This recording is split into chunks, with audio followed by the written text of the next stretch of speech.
अंतरिक्ष से आई खुशखबरी, सूर्य के और पास पहुंचा भारत। आदित्य L1 ने लगाई चौथी सफल छलांग।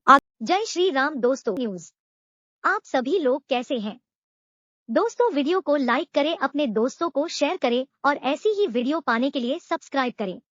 तो आइए शुरू करते हैं ये वीडियो। आदित्य L1 को सितंबर 2015 की रात 2:15 बजे धरती से थोड़ा और दूर भेज दिया गया है। उसकी चौथी बार ऑर्बिट बदली गई है। अब वह 256 किलोमीटर x 1,21,973 किलोमीटर की अंडाकार कक्षा में घूम रहा है। अगला ऑर्बिट 19 सितंबर की रात 2 बजे बदलने की योजना है। मॉरिशस, बेंगलुरु, SDSCSHR और पोर्ट ब्लेयर में इसरो के ग्राउंड स्टेशनों ने इस ऑपरेशन के दौरान आदित्य L1 को ट्रैक किया। इसके बाद आदित्य L1 को 256 किलोमीटर x 1,21,973 किलोमीटर की नई ऑर्बिट हासिल हो गई है। इसरो ने कहा कि आदित्य L1 की ऑर्बिट बढ़ाने की अगली कार्रवाई 19 सितंबर को लगभग 2 बजे तय है। इसके बाद आदित्य L1 की ट्रांसलैग्रेजियन पॉइंट 1 की ओर पृथ्वी से विदाई हो जाएगी। इसरो ने आदित्य L1 की अर्थ ऑर्बिट को चौथी बार बढ़ाने का काम पूरा किया। आदित्य L1 को 256 किलोमीटर x 1,21,973 किलोमीटर की नई ऑर्बिट हासिल हो गई है। आदित्य L1 की ऑर्बिट बढ़ाने की अगली कार्रवाई सितंबर 2019 को लगभग 2 बजे तय है।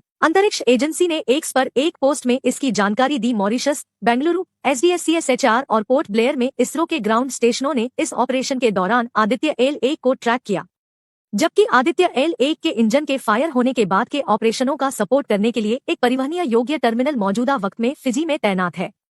इसके बाद आदित्य L1 को 256 किलोमीटर x 1,21,973 किलोमीटर की नई ऑर्बिट हासिल हो गई है। इसरो ने कहा कि आदित्य L1 की ऑर्बिट बढ़ाने की अगली कार्रवाई 19 सितंबर को लगभग 2 बजे तय है। इसके बाद आदित्य L1 की ट्रांसलैग्रेजियन पॉइंट 1 की ओर पृथ्वी से विदाई हो जाएगी।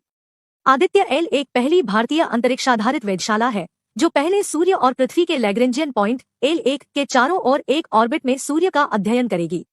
लैग्रेंजियन पॉइंट पृथ्वी से लगभग 15 लाख किमी दूर स्थित है।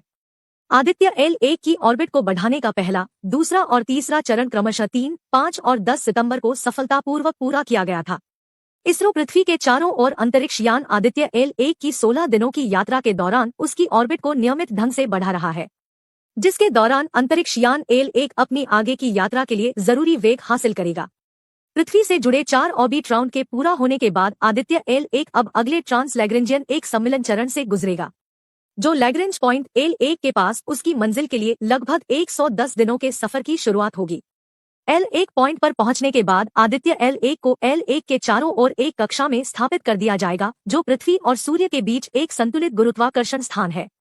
आदित्य L1 उपग्रह अपने मिशन का पूरा जीवन काल पृथ्वी और सूर्य को जोड़ने वाली रेखा के लगभग लंबवत एक अनियमित आकार की कक्षा में L1 के चारों ओर परिक्रमा करते हुए बिताने वाला है। गौरतलब है कि इसरो के ध्रुवीय उपग्रह प्रक्षेपण यान PSLV-C57 ने 2 सितंबर को श्रीहरिकोटा के सतीश धवन अंतरिक्ष केंद्र SDSC से आदित्य L1 अंतरिक्ष यान को सफलतापूर्वक लॉन्च किया। उस दिन 63 मिनट और 20 सेकंड की उड़ान के बाद आदित्य L1 अंतरिक्ष यान को पृथ्वी के चारों ओर 235/19,500 किलोमीटर की अंडाकार कक्षा में सफलतापूर्वक स्थापित किया गया था। आदित्य L1 सौर गतिविधियों और अंतरिक्ष के मौसम पर उनके असर को देखने में अधिक कारगर होगा।